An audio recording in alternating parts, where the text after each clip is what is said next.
You sleep 7, maybe even 8 hours. You go to bed on time. You avoid caffeine late at night. And yet, you wake up tired. Not the kind of tired that disappears after stretching. The heavy kind, foggy, like your brain never fully turned back on. So you reach for coffee, not because you enjoy it, but because it's the only way to feel functional. Here's the strange part.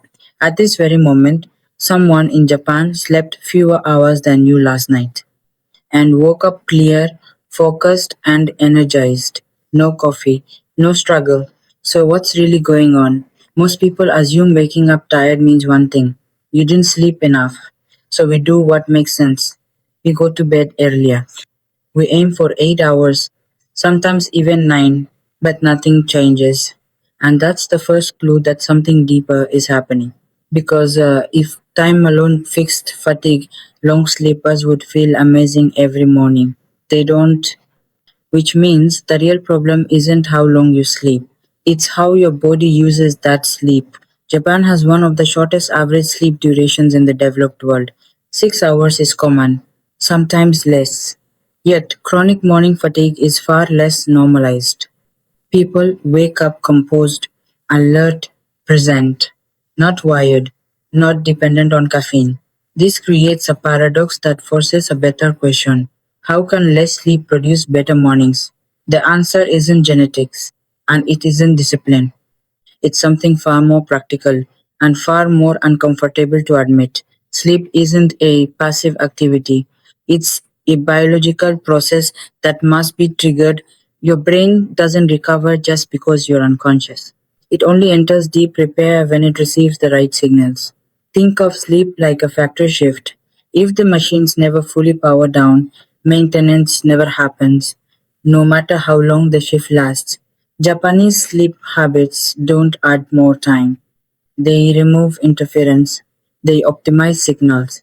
And once you see sleep this way, everything changes. Your brain cannot enter deep sleep unless your core body temperature drops. This isn't optional. It's biology. As night approaches, your nervous system looks for one signal above all others: cooling. Without it, you drift between light sleep stages, resting but never recovering. This is where the difference begins. Many Japanese bedrooms are significantly cooler at night, often far cooler than what Western homes consider comfortable. Not for toughness, not for tradition, because cooler environments tell the brain it's safe to shut down, repair can begin. That's why people can sleep fewer hours, yet wake up clearer. The sleep is deeper earlier. Here's something most people misunderstand: comfort does not equal recovery. When your spine isn't supported, your nervous system stays partially alert. Tiny muscle adjustments happen all night long. Micro awakenings you never remember, but your brain does. This is why overly soft mattresses often produce longer sleep, with worse mornings.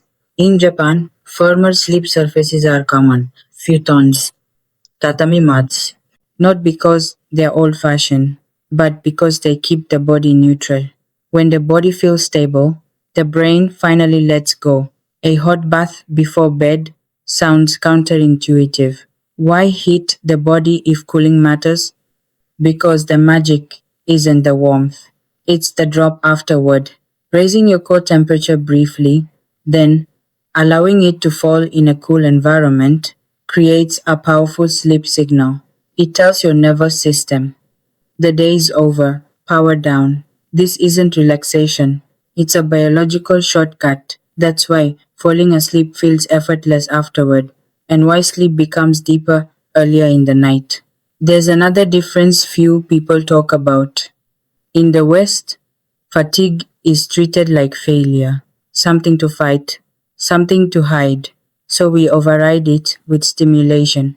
In Japan, tiredness is treated as information, a signal, not a weakness. Short, intentional naps are normalized. Rest isn't moralized. This removes sleep anxiety, which is one of the biggest killers of deep rest. When you stop fearing tiredness, your nervous system relaxes, and relaxed systems sleep better. Modern sleep isn't ruined by lack of effort. It's ruined by constant stimulation. Screens delay melatonin. Scrolling keeps the brain in decision mode. Japanese sleep routines draw a clear boundary. The bed is for sleep, not stimulation. Even something as small as neck support matters. When the neck is misaligned, tension stays active. Back with pillows aren't luxurious, they're functional. They adapt to your anatomy instead of forcing it to adapt. Again, not more effort. Better signals. Now the paradox resolves itself. When sleep is efficient, recovery happens sooner. Deep sleep arrives earlier. The nervous system resets fully. So even shorter nights feel complete. This is why coffee becomes optional. Why mornings feel lighter.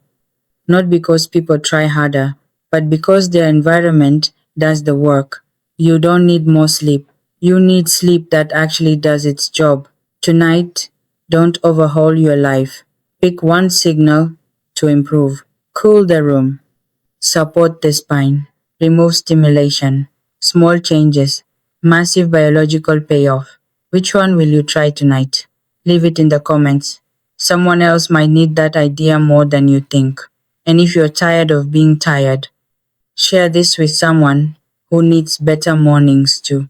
Sleep isn't laziness, it's performance. And when you work with your biology, waking up energized stops being rare, it becomes normal.